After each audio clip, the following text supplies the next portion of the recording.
Today I want to talk about what I call the passion effect. This is whenever you begin something in life, you start with extreme passion for it. And we tend to romanticize the journey and especially the result. Really, romance is an example of this.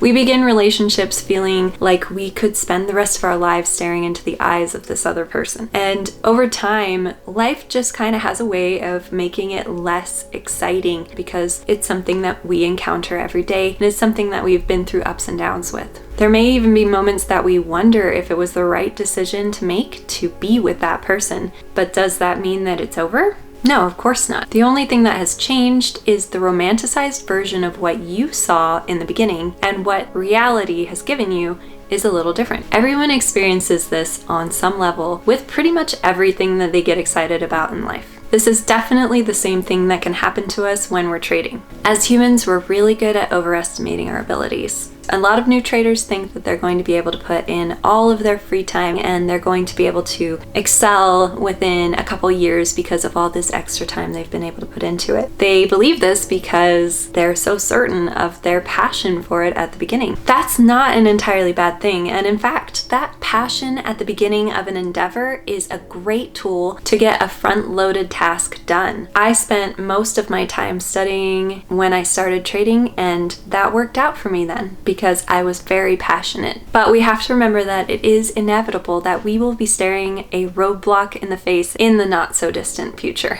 In that very moment, the difference between success and failure is literally going to be the determination to keep going. You need to work at it. Yes, maybe it's extremely frustrating right now and you need just a moment to breathe. That's totally fine. You don't have to keep going without any breaks. The key is to always return though, and return to it before you forget what the lesson was that you needed to learn. Maybe you're feeling really down because the passion is fading. That makes a lot of sense. We have to acknowledge that there are going to be moments in life that we just don't even feel like it's worth it. But this is very important. Never make an important decision in an emotionally compromised state.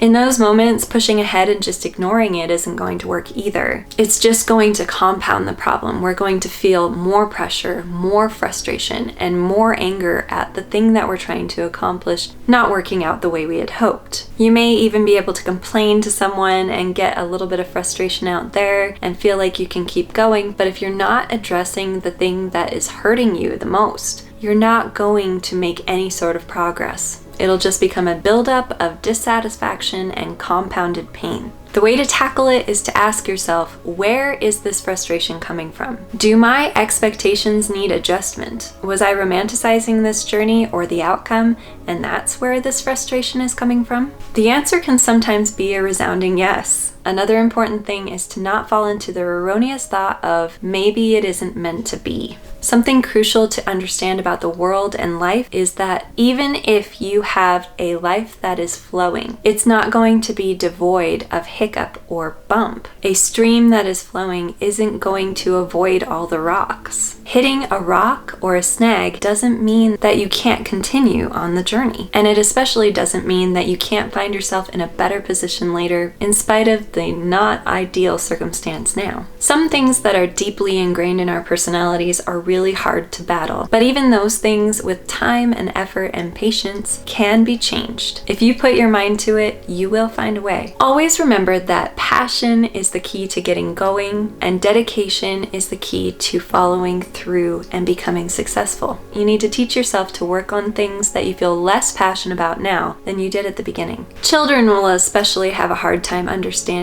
that working on something is as rewarding and satisfying as play sometimes. As an adult, we all should understand we will feel fulfillment and excitement at the fact we have accomplished something difficult. Pleasure is a fleeting thing, and it's closely coupled with that initial passion. We can't live in constant pleasure. Pleasure seekers find themselves needing crazier and crazier things just to get a little bit. It becomes dull and boring. You will gain far more out of life to recognize that passion doesn't have to be present in order for life to be fulfilling and for goals to be met. Not a single professional or expert in this world got to that status by being passionate passionate the whole time. But they all have one thing in common. They saw it through. They saw their goals and dreams for what they were, and they knew that it would be worth fighting for, even without all the warm fuzzies all the time. And you know what? Most of the time, it turns out even better than they imagined on day one.